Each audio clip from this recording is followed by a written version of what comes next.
श्री शिवाय नमस्तुभ्यम। ओम नमः शिवाय। दोस्तों, कैसे हैं आप? ये बताने के लिए कमेंट्स बॉक्स में हर हर महादेव हमेशा की तरह जरूर लिख दीजिएगा।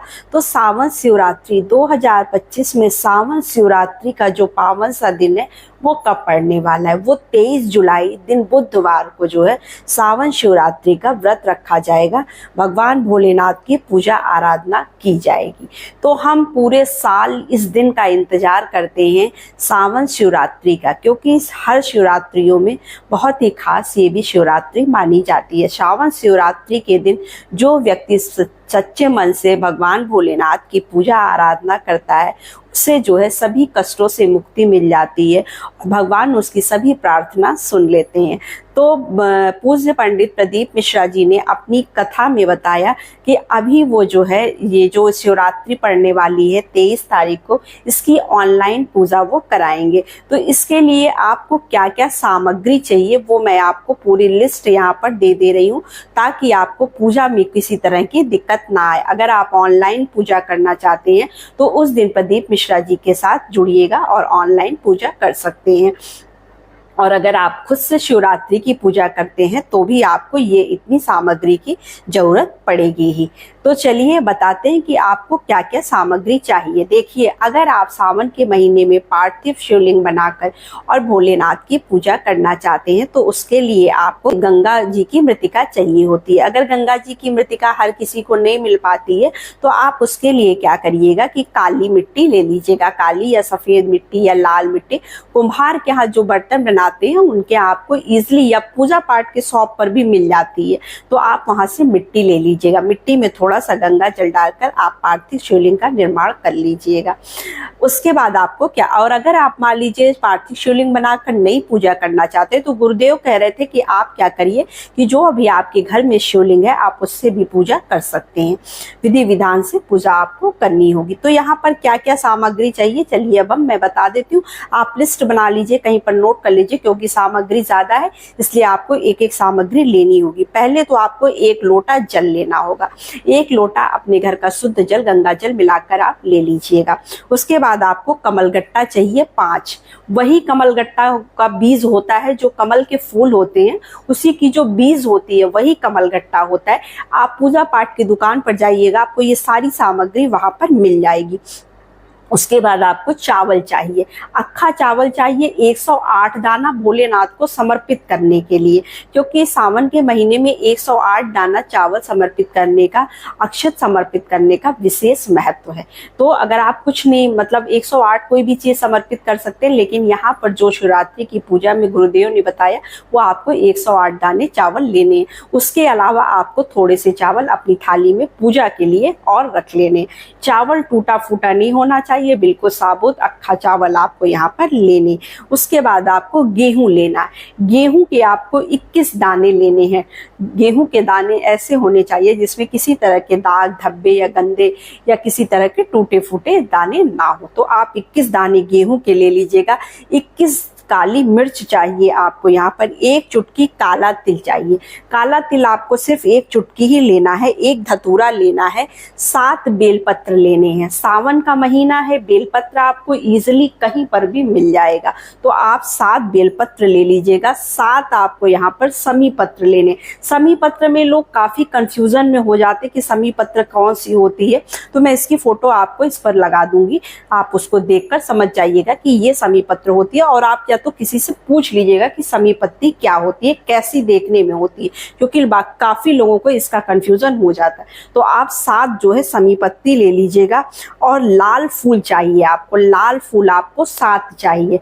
तो आप चाहिए तो एक ही तरह के 7 लाल फूल ले लीजिए, या फिर जो है थोड़े थोड़े कई फूल जो है 7 फूल लेकिन आपको यहाँ पे चाहिए। अगर मान लीजिए आपको 7 लाल फूल नहीं मिलते तो आप उनकी पंखुड़ियां निकाल लीजिए और 7 की काउंटिंग में रख लीजिएगा। साथ ही यहाँ पर आपको सफेद पुष्प भी लेने हैं। चाहे तो पुष्प एक ही तरह के 7 पुष्प ले लीजिए, या तो फिर आप अलग अलग तरह के सफेद पुष्प बस होने चाहिए, वो 7 पुष्प आप सफेद ले लीजिएगा। अब आपको चाहिए पंचामृत। पंचामृत का सामान यहाँ पर आपको चाहिए। सब चीजें अलग अलग कटोरी में आपको रखनी है। तो पंचामृत हर किसी को पता होता है, लेकिन फिर भी मैं आपको बता दे रही हूँ। यहाँ पर दूध चाहिए आपको, दही चाहिए, चीनी चाहिए, शहद चाहिए और आपको घी चाहिए।